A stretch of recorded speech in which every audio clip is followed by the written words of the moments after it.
어느 날 두 뱃사람이 먼 바다를 나갔습니다. 그런데 작은 배에 풍랑이 일어난 거예요. 그래서 생사가 오가는 그런 상황이 다가왔습니다. 그래서 한 사람이 기도하기 시작합니다. 하나님, 저 좀 살려주세요. 저를 살려주시면 제 재산의 절반을 드리겠습니다. 이렇게 기도하는 거예요.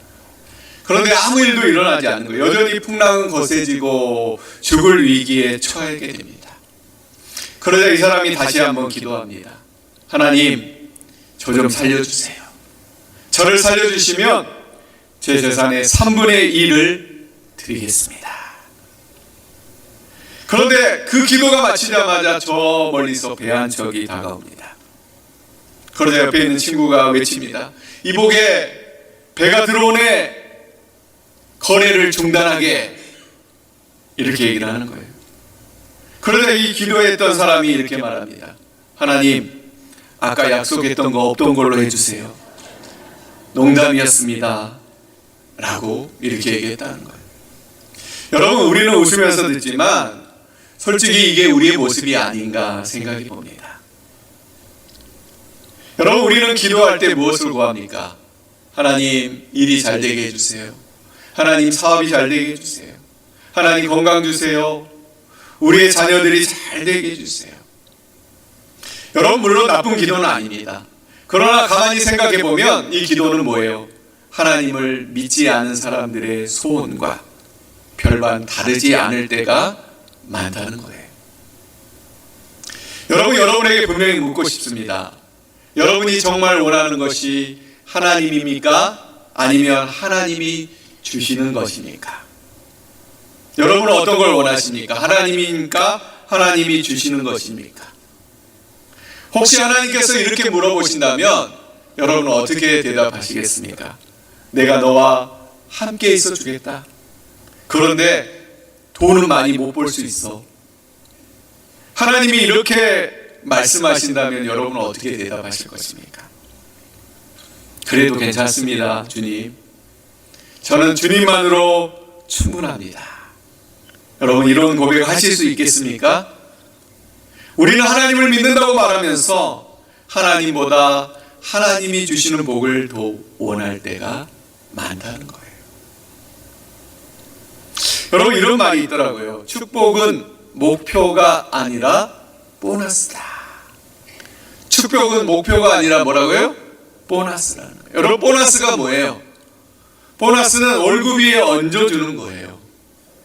그런데 여러분, 어떤 사람이 회사에 들어갔는데 이렇게 말하는 거예요. 저는 월급은요 안 줘도 괜찮은데요, 보너스만 주세요. 이렇게 얘기하는 거예요. 여러분, 이렇게 말하면 여러분 어떻게 될 것 같으세요? 사장님은 엄청 좋아하겠죠, 그렇죠? 근데 돌아보면 우리의 신앙이 여러분 이럴 때가 많다는 거예요. 하나님의 뜻대로 사는 삶, 여기에는 관심이 없고 하나님 복 주세요, 이게 중심이 되어 있을 때가 있다는 거예요. 이게 뭐예요? 월급은 괜찮고 보너스만 주세요 라고 말하는 것과 같다라는 겁니다. 여러분, 성경이 말하죠. 범사에 감사하라. 오늘 기도하셨는데 우리 장로님께서도 범사에 감사하라. 참 좋은 말씀이죠. 그런데 여러분, 범사에 감사하기가 쉽나요? 어렵나요? 어렵소. 월급이 줄으면 여러분 감사가 나옵니까? 건강이 나빠지면 감사가 나옵니까? 잘 안 됩니다. 왜 그럴까요? 우리가 하나님의 뜻대로 사는 것을 우리 인생의 목표로 삼아야 되는데 뭘 목표로 삼는 거예요? 형통과 성공을 목표로 삼기 때문에 성공하면 감사하고 안 되면 원망하고 불평하는 삶이 우리의 삶일 때가 많다는 거예요. 그러다 보니까 감사가 뭐예요? 상황 따라 왔다 갔다 하는 거예요. 그러나 여러분, 만약 하나님의 뜻대로 사는 것 그 자체가 나에게 복이고 은혜다라고 생각하고 살아간다면 어때요? 상황은 흔들릴지 모르지만 우리의 뿌리는 흔들리지 않게 된다는 겁니다. 저는 여러분의 삶이 그런 삶이 되기 원해요. 여러분이 하나님을 더 목표로 삼고 믿음으로 살아갈 수 있는 저와 여러분들이 되시길 바랍니다. 복이 중요한 게 아니에요. 하나님 자체가 우리 안에 있으면 뭐예요? 그게 복이 되고 은혜가 되는 줄 믿습니다. 그래서 저는 앞으로 8주 동안 이 팔복의 말씀을 가지고 함께 말씀을 나누려고 합니다. 물론 많이 들어보셨을 거예요. 아마 신앙생활 하면서 또 팔복의 말씀인가 라고 생각할지 모르겠지만, 제가 오늘 팔복의 말씀을 고른 이유는 뭐냐면, 팔복은 복 받는 방법을 알려주는 말씀이 여러분 아니에요. 팔복의 말씀은 뭐냐면 하나님 나라의 사람의 태도를 보여주는 말씀이 팔복의 말씀이라는 거예요. 그래서 앞서 기도했던 것처럼 우리가 무슨 기간을 보내고 있죠?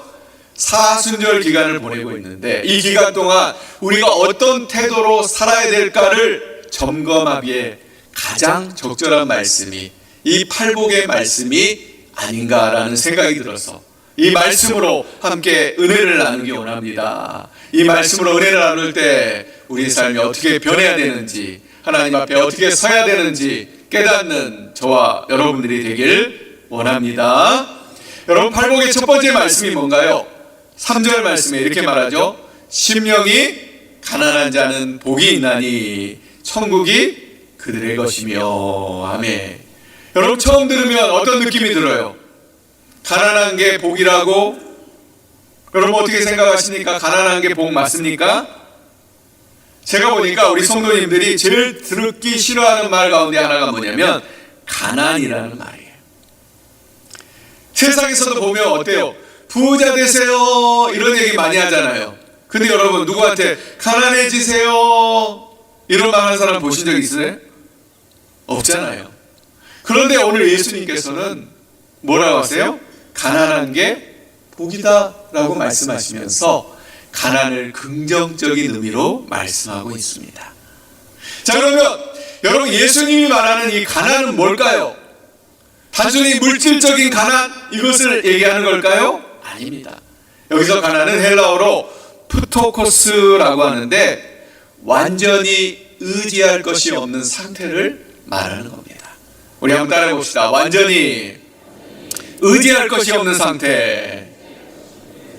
이 상태가 뭐예요? 심령이 가난하다는 거예요. 그래서 이런 고백이 나오는 거예요. 나는 스스로 의롭지 못합니다. 나는 영적으로 파산했습니다. 그래서 하나님 없이는 안 됩니다.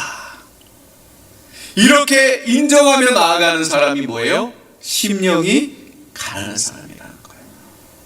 그런데 이 사람에 대해서 자존감이 낮다, 자기 비하 이런 게 아니고 자기 의를 내려놓는 거예요. 나는 이미 충분히 괜찮습니다 이게 아니라 뭐예요? 주님이 필요합니다 라고 은혜로 고백하는 사람, 그 사람이 뭐예요? 심령이 가난한 사람이라는 거예요. 여러분 신약 성경에 보면 예수님께서 가장 책망한 사람들이 있어요. 누구냐면 죄인이 아니에요. 자기 의에 충만한 사람, 자기 의에 가득한 사람들을 비판하고 뭐라 하신 거예요. 왜냐하면 그 사람들은 뭐라고 생각해요? 나는 아직 괜찮아. 나는 다른 사람들보다 나아. 나는 하나님 앞에 자격이 있어 라고 생각하기 때문에 그 사람들을 비판하신 거예요. 여러분 이 사람들은 누구예요? 심령이 가난하지 않는 사람이라는 거예요. 그런데 우리를 보면 어떻습니까? 우리도 겉으로 보기에는 괜찮습니다. 나름 교회도 다니고 기도도 가끔 하고 신앙생활도 열심히 합니다. 그러나 하나님 앞에 서면 우리는 어떤 사람이에요? 생각보다 괜찮은 사람이 아니라는 거예요. 조금만 자존심이 상해도 분노가 올라옵니다. 조금만 손해봐도 억울해하고 짜증냅니다. 조금만 비판해도 시기심이 올라온다는 거예요. 여러분 제가 최근에 뉴스에 보니까 이 충주맨 사태라고 여러분 들어보셨나 모르겠네요. 이 충주맨이라고 충주에 한 공무원이 있었는데 이 사람이 충주맨이라는 유튜브를 만들었어요. 그래가지고 충주를 잘 알리는 일에 힘썼단 말이에요. 그래서 그걸로 인해서 진급도 하고 잘 나갔어요. 거의 100만에 가까운 구독자가 생길 정도로 잘 나갔어요. 그런데 이 사람이 개인적인 문제로 일을 그만두게 되었어요. 그러자 그만두자 뒷말들이 나오는 거예요. 어떤 뒷말이 나오냐면, 누구는 실력이 없어서 그렇게 못하냐? 그렇게 해서 혼자 승진하니까 기분 좋냐? 혼자 튀니까 보기가 안 좋았다 라는 그런 기타 등등의 댓글이 막 올라오는 거예요. 여러분, 그 안에는 뭐가 있습니까? 시기와 질투가 있는 거예요. 저는 이것이 우리의 본 모습이라는 거예요. 겉으로 보기에는 단정해 보이고 온유해 보이고, 그런데 속이 어때요? 가난하다는 거예요. 그렇게 여러분, 심령이 가난하다는 건 뭐예요? 나는 괜찮습니다 라가 아니라 뭐라고요? 주님이 필요합니다. 이 고백이 심령이 가난한 사람의 고백이라는 거예요. 나는 스스로 의롭지 못합니다. 주님 없이는 살 수 없습니다. 이런 고백이 여러분 안에 넘쳐나길 원합니다. 자, 그러면 심령이 가난한 게 왜 복일까? 오늘 말씀의 주제인데, 사실은 심령이 가난한 게 여러분 왜 복일까요? 첫째는 심령이 가난해지면 갈급해지기 때문이라는 거예요. 한번 따라해 봅시다. 심령이 가난하면 갈급해집니다. 여러분, 심령이 가난한 걸 떠나서 가난해지면 어떻게 돼요? 갈급해지잖아요. 예를 들어서 여러분, 배고픈 사람을 한번 생각해 보세요. 무슨 한 끼 두 끼 굶는 사람이 아니라 며칠을 굶는 사람을 한번 생각해 보세요. 이 사람에게는 체면이 있습니까? 자존심이 있습니까? 무슨 조건이 중요합니까? 아니에요. 먹을 것만 있으면 끝납니다. 어디든 가서 손을 내밀고 문을 두드리고 도움을 구합니다. 왜 그래요? 살아야 되니까. 또 목마른 사람도 어때요? 광야에 한 모금 물도 없이 헤매는 사람에게 그 잔이 깨끗한 잔인지 더러운 잔인지 이게 중요해요? 그 물이 따뜻한 물인지 찬물인지 중요해요? 아니에요. 물만 있으면 되는 거예요. 그것이 뭐예요? 갈급함이라는 거예요, 여러분. 여러분, 성경에도 이런 장면이 나오죠.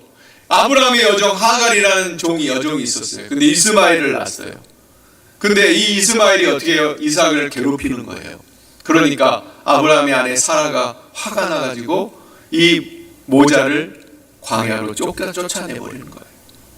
그러자 아무것도 없는 광야에서 아이는 울고 먹을 물도 떨어져 갈 때 하갈이 어떻게 해요? 체면을 따져요? 하나님께 살려달라고 울부짖습니다. 그러자 그 절박함 속에 부르짖음을 하나님이 들으시고 하나님이 만나주신다는 거예요. 또 여러분, 신약성경에 보면 한 사람을 떠올려 보세요. 12해를 혈루증으로 앓았던 여인이에요. 이 여인은 12해 동안 자기의 병을 고치기 위해서 무슨 일이든지 다 했단 말이에요. 그런데 고쳤어요? 고치지 못했어요? 고치지 못했다는 거예요. 그런데 그 마음에 어떤 마음이 생겼어요? 주님의 옷자락만 만져도 내 병이 낫겠다 라는 그 마음이 생긴 거예요. 그 절박함이 생긴 거예요. 그러다 보니까 뭐예요? 율법도 사람들의 시선도 체면도 내려놓고 사람들의 틈을 비집고 들어가서 예수님의 옷자락을 만진 거예요. 여러분, 왜 그렇습니까? 예수님 아니면 안 된다 라는 그 절박함이 그에게 있었다는 거예요. 여러분, 이것이 심령이 가난한 사람의 상태입니다. 심령이 가난한 사람은 이렇게 말합니다. 주님만 있으면 됩니다. 우리 한번 따라해 봅시다. 주님만 있으면 됩니다. 여러분, 교만한 사람은요, 갈급하지 않아요. 이미 충분히 있다고 생각합니다. 그러나 가난한 사람은 압니다. 내 힘으로 안 된다라는 걸 알아요. 그러니 기도합니다. 매달립니다. 부르짖는 것입니다. 오늘 찬양팀도 찬양했지만 시편 기자가 이렇게 고백하죠. 사슴이 시냇물을 찾기에 갈급함같이 내 영혼이 주를 찾기에 갈급하나이다. 여러분, 진짜 가난하면 염치도 체면도 형식도 내려놓습니다. 그리고 하나님 앞에 솔직해지고 눈물로 기도하게 되는 거예요. 하나님, 저는 안 됩니다. 하나님 도와주셔야 됩니다. 그렇기 때문에 예수님은요, 이러한 간절함이 어때다고요? 복되다라고 말씀하시는 겁니다. 우리 사랑하는 사랑의 동산교회 성도 여러분, 여러분의 삶에 결핍이 있습니까? 채워지지 않은 공허함이 있습니까? 그래서 갈급합니까? 그런데 그것이 뭐라고요? 은혜예요, 은혜. 왜냐하면 그 갈급함이 여러분을 어디로? 은혜의 자리로 인도하기 때문입니다. 여러분, 복 있는 자리로 나아가는 저와 여러분들이 되시길 바랍니다. 둘째, 심령이 가난한 자를 왜 복이 있나? 심령이 가난하면 하나님을 찾기 때문입니다. 우리 한번 따라해 봅시다. 심령이 가난하면 하나님을 찾게 됩니다. 여러분, 이런 말이 있어요. 가난은 결핍을 낳고 결핍은 기도를 낳는다. 여러분, 가난은 결핍을 낳고요, 결핍은 기도를 낳는 거예요. 여러분, 에레미야 선지자를 아시죠? 성경에 보면 그를 이렇게 표현합니다. 그는 유대 광야 아나돗 출신이다 라고 말해요. 그러니까 아나돗이라는 척박한 광야에서 에레미야는 어린 시절부터 보냈다는 거예요. 에레미야 14장 6절에 이렇게 말합니다. 들의 암사슴의 새끼를 낳아도 풀이 없으며 내어버리며 들나귀들은 자상 위에 서서 실황같이 헐떡이며 풀이 없으므로 눈이 아득하여 하는도다. 무슨 말이냐면 에레미야가 살던 땅에는 비가 없으니까 뭐예요? 암사슴이 헐떡이는데요. 또 물이 없다 보니까 들나귀의 눈이 아득해지는 거예요. 그런 곳에서 에레미야는 자랐기 때문에 에레미야가 할 수 있는 게 뭐밖에 없어요, 여러분? 기도밖에 없는 거예요. 어릴 때부터 하나님께 매달려 기도하다 보니까 그가 위대한 인물이 되고 말았다는 거예요. 또 우리가 수요 예배 때 뭘 보고 있습니까? 아모스서를 보고 있는데 아모스도 누구예요? 드고와 출신이에요. 유대 광야. 그래서 아모스 4장 8절에 보니까 이런 말씀이 있어요. 두세 성읍 사람이 어떤 성읍으로 비틀거리며 물을 마시러 가서 만족하지 마시지 못하였으니 너희가 내게로 돌아오지 아니하였느니라. 이는 여호와의 말씀이니라. 말씀에 보니까 뭐라고 나와요? 얼마나 마실 물이 없으면 만족하게 마시지도 못하고 사람들이 막 비틀비틀거리며 다니는 거예요. 아모스는 그런 척박한 곳에서 살다 보니까 하나님을 의지하는 것 외에는 방법이 없었다는 거예요. 그리고 그것이 그를 위대한 선지자로 만들었다는 겁니다. 여러분, 또 마지막으로 다윗이라는 인물을 우리가 잘 아시죠? 그는 사울 때문에 쫓기며 살았어요. 그가 피해 다니는 지역은 대부분 뭐였어요? 광야 지역이었다는 거예요. 광야는 결핍의 땅이에요. 하지만 다윗은 그 광야에서 누구를 얻었습니까? 하나님을 얻었습니다. 그래서 이렇게 소리합니다. 시편 143편 6절. 주를 향하여 손을 펴고 내 영혼이 마른 땅같이 주를 사모하나이다. 여러분, 만일 다윗이 따뜻한 왕궁에서 살았다면 그가 하나님을 의지했을까요? 다윗이 쓴 그 주옥 같은 시편들, 그 보석 같은 신앙들, 그런 위대한 기도들이 나왔을까요? 아닙니다. 그가 광야에 있을 때 그의 심령이 가난해져서 그는 하나님의 사람으로 바로 세워졌다는 겁니다. 우리 사랑하는 성도 여러분, 하나님이 필요 없는 사람은 하나님을 경험하지 못합니다. 그러나 심령이 가난한 사람은요, 가난하기에 하나님의 도우심과 보호가 필요하게 되고 결국 부르짖게 되는 거예요. 그리고 그 부르짖다 보면 어떻게 돼요? 하나님을 경험하게 되는 거예요. 우리 사랑하는 성도 여러분, 하나님을 경험하는 저와 여러분들이 되시길 바랍니다. 여러분의 심령이 가난해져서 하나님을 만나게 되는 그런 은혜가 있기를 주님의 이름으로 축원합니다. 자, 세 번째, 심령이 가난한 게 왜 복인가? 채워지기 때문이라는 거예요. 우리 한번 따라해 볼까요? 심령이 가난하면 하나님이 채우십니다. 여러분, 언제나 변하지 않는 진리가 한 가지 있죠. 뭐예요? 비우면 채워진다는 거예요. 여러분, 여기 컵이 있는데 이 컵도 어때요? 물이 가득 차 있으면 물을 부을 수 있어요, 없어요? 없어요. 빈 컵이어야 채울 수 있는 거예요. 이것은 우리의 마음도 마찬가지예요. 내 생각, 내 자랑, 내 의로 가득 차 있으면 하나님의 은혜가 채울 자리가 있어요, 없어요? 없어요. 그러나 하나님 앞에 나는 부족합니다 라고 비워진 마음으로 하나님 앞에 나아갈 때 은혜가요, 우리에게 흘러 들어오는 겁니다. 여러분, 은혜가 뭡니까? 은혜는 자격 없는 자에게 주어지는 선물이에요. 그러다 보니까 나는 괜찮다, 나는 잘하고 있다 라고 말하는 순간은 뭐예요? 나는 은혜가 필요 없습니다 라고 말하는 것과 같다는 거예요. 하지만 우리가 뭐예요? 저는 부족합니다, 하나님 저는 안 됩니다 라고 인정하는 그 순간부터 뭐예요? 은혜가 흘러 들어오기 시작하는 거예요. 여러분, 한 아버지에게 두 아들이 있었대요. 근데 큰 아들은 어때요? 날마다 말해요. 아버지 저는 열심히 살아요, 저는 잘했어요. 스스로 떳떳한 거예요. 그러다 보니까 그 아들에게는 아버지가 필요했어요, 없어요? 없어요. 그런데 작은 아들은 달랐어요. 아버지 재산을 가지고 나가서 다 써버린 거예요. 실패했어요, 망가졌어요, 자존심도 체면도 다 무너졌어요. 결국 빈손으로 돌아왔어요. 냄새나고 초라하고 아무것도 가진 게 없어요. 그런데 아버지는 누굴 끌어안아요? 가난해진 이 둘째 아들을 끌어안아요. 왜일까요? 그 아들은 이제 알게 됐어요. 아버지 없이는 살 수 없구나, 나 혼자서는 안 되는구나 라고 그걸 깨달아주는 순간 그의 마음이 비워진 거예요. 그리고 그 비워진 자리에 뭐가 채워진 거예요? 아버지의 사랑이 채워졌다는 거예요. 이게 여러분 심령이 가난한 자의 복이라는 거예요. 여러분, 다시 한번 말씀드리지만 스스로 강하다고 생각할 때는 하나님을 붙들어요, 안 붙들어요? 안 붙들어요.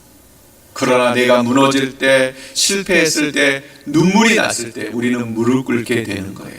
그렇기 때문에 그 자리가 뭐예요? 비워지는 자리가 곧 은혜의 자리가 되는 겁니다. 우리 사랑하는 성도 여러분, 비워야 채워집니다. 믿습니까? 두 손을 꼭 쥐고 있으면 뭐예요? 새로운 걸 받을 수 있어요, 없어요? 없어요. 하지만 두 손을 펴면 그 위에 하나님께서 은혜를 올려주시는 거예요. 우리의 마음도 마찬가지예요. 앞서 말씀드린 대로 내 자랑, 내 의를 내려놓지 않으면, 나 잘났다는 생각을 내려놓지 않으면 그 자리에 예수님이 들어오지 못하는 거예요. 하지만 그것을 내려놓을 때 예수님이 우리 안에 들어오는 겁니다. 여러분, 혹시 마음이 비어있는 것 같습니까? 상처로 비어있고 실패로 비어있고 눈물로 비어있습니까? 그 빈자리를 두려워하지 마시길 바랍니다. 왜냐하면 그 자리는 뭘로? 은혜로 채워지는 자리이기 때문에, 하나님이 채우실 자리이기 때문에 두려워하지 말고 오히려 마음이 비워지는 것을 기뻐하는 저와 여러분들이 되시길 바랍니다. 여러분, 비워진 심령 안에 예수님의 그 사랑과 은혜가 충만하게 채워질 것을 주님의 이름으로 축복합니다. 여러분, 그러면 이런 가난한 심령, 갈급하고 하나님을 찾고 채워지길 원하는 이 사람이 받는 복이 뭡니까 여러분? 성경에 말하죠? 천국이 그들의 것이며. 여기서 말하는 여러분 천국은 뭘까요? 죽어서 가는 장소 천국? 아닙니다. 여기서 말하는 천국은 하나님의 다스림이 있는 곳, 그것이 천국이에요. 내 인생의 왕은 하나님이십니다 라고 고백하는 그 장소가 뭐예요? 천국이라는 거예요. 그리고 더 나아가서 예수님은 뭐라고 말씀하시냐면 현재형으로 말씀하세요. 뭐라고 말씀하시죠? 천국이 그들의 거심일 것이다 라고 얘기 안 하고 그들의 거심이요 라고 얘기하는 거예요. 지금을 얘기하는 거예요. 무슨 말이냐면 여러분, 심령이 가난해진 순간, 그 순간부터 뭐예요? 우리 삶에 천국이 이루어지는 거예요. 심령이 가난해지면 비교에 자유로워져요. 자기 의를 애쓰지 않아요. 결국 하나님을 붙들기 때문에 천국이 저희 것이 되는 그런 은혜가 있게 된다는 겁니다. 여러분, 천국이 여러분이 되는, 여러분의 것이 되는 그런 은혜가 여러분에게 임하기 원합니다. 마지막으로 그러면 심령이 가난해지려면 어떻게 해야 되나? 가난하다고 억지로 낮추거나 억지로 해서는 안 돼요. 방법은 하나네요. 십자가를 바라보는 거예요. 한번 따라해 봅시다. 십자가를 바라봅시다. 우리 지난 수요일에, 제 수요일에 제가 이런 설교를 했는데, 수요예배 때 십자가를 바라보면 우리는 두 가지를 깨닫게 됩니다. 한 가지는 뭐예요? 내가 얼마나 큰 죄인인가, 이걸 깨달아지는 거예요. 또 한 가지는 뭐예요? 내가 얼마나 사랑받는 자인가, 이 두 가지가 깨달아지는 거예요. 그리고 이런 두 가지가 깨달아질 때 우리의 심령은 가난해지는 겁니다. 여러분, 계속 말씀드리지만 나는 아무것도 아닙니다 라고 거기서 끝나면 뭐예요? 절망이에요. 그러나 거기를 넘어서 나는 죄인이지만 예수님은 나를 위해 죽으셨습니다. 나를 살리기 위해 목숨을 버리셨습니다. 여기까지 나아가야 뭐예요? 복음이고 은혜가 되는 거예요. 그리고 우리는 그때 고백하는 거예요. 저는 주님이 없으면 안 됩니다. 그리고 그 고백 속에 우리의 삶에 뭐가 시작되는 거예요? 천국이 시작되는 거예요. 여러분에게 이런 고백이 있기 원합니다. 그래서 여러분의 삶이 천국이 되기를 원합니다. 이제 결론입니다. 여러분, 제가 인터넷에 보니까 이런 내용이 있더라고요. 우리나라에서 믿음이 좋은 곳이 두 곳이 있대요. 도시가 두 곳이 있대요. 어딘지 아세요? 첫 번째로는 인천의 주안동이래요. 주 안에 있는 나에게 딴 근심이 있으랴. 주안동에 사는 사람들이요, 근심이 없대요. 그래서 또 이해 못지않게 믿음이 좋은 곳이 하나 있대요. 어딘지 아세요? 전라남도 나주시래요. 나주의 믿음 갖고 홀로 걸어도 나주의 믿음 갖고 노래 부르네. 나주시에 산 사람들은요, 믿음으로 항상 승리한다는 거예요. 여러분, 제가 이 말씀 드리는 이유는 웃자고 하는 게 아니라 심령이 가난한 자는요, 패배자가 아니에요. 주 안에 있는 사람이고 하나님과 가까이 있는 사람이 심령이 가난한 사람이라는 거예요. 여러분, 저는 이 말이 너무 좋더라고요. 하나님께 가장 가까이 있는 사람. 여러분이 그 사람이 되길 원합니다. 여러분, 분명히 말씀드리지만 우리가 오늘 이 시간에 구해야 될 것은 뭐예요? 성공이 아니라 가난한 심령입니다. 그래서 이렇게 기도했으면 좋겠습니다. 주님, 제 마음을 비워주세요. 제 의를 내려놓게 해주세요. 그래서 주님 없이 살 수 없는 사람이 되게 해주세요 라고 이렇게 기도할 때 우리의 심령이 가난해져서 천국은 미래의 것이 아니라 언제고 현실이 되는 거예요. 여러분에게 그런 은혜가 가득하기를 주님의 이름으로 축복합니다. 우리 기도하겠습니다. 우리 잠깐 기도할 때 이렇게 기도하기 원합니다. 하나님, 심령이 가난한 자가 되게 해주세요. 심령이 가난해서 갈급해지고 하나님을 찾게 해주시고 채워주시는 하나님의 은혜를 경험하게 해주세요. 무엇보다 내 삶에 주님의 다스림이 임하는 천국이 임하게 인도해 주세요 라고 말씀을 기억하며 잠깐 기도하도록 하겠습니다. 기도합니다. 하나님 아버지, 주여 도와주시고 우리 안에 심령이 가난해져서 하나님 은혜 안에 살아갈 수 있는 귀한 우리 되게 하옵소서. 우리가 늘 주님을 바라보게 하시고 하나님이 주시는 귀한 은혜로 나아갈 수 있도록 주님 인도하여 주시옵소서. 우리 심령이 가난해지게 하셔서 주님을 더 갈급함으로 바라보게 하시고 또 하나님을 찾게 하시고 세우시는 하나님을 경험하는 우리 모두 다 낼 수 있도록 주님 인도하여 주시옵소서. 이를 위해 날마다 십자가를 바라보며 주님이 주신 은혜 안에 살아가는 우리 모두 다 낼 수 있도록 아버지 역사하여 주시옵소서. 그리고 그렇게 살아갈 때 우리 안에 하나님 주신 진정한 천국이 이루어지는 귀한 은혜의 역사가 우리 안에 이루어질 수 있도록 아버지 역사하여 주시옵소서.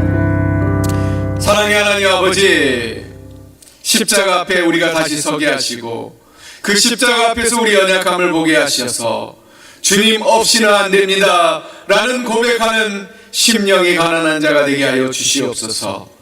우리의 마음을 비워주시고 우리의 자랑과 우리의 의를 내려놓게 하시고 그 빈자리를 주님의 은혜로 가득 채울 수 있는 우리 모두 다 되게 도와주시옵소서.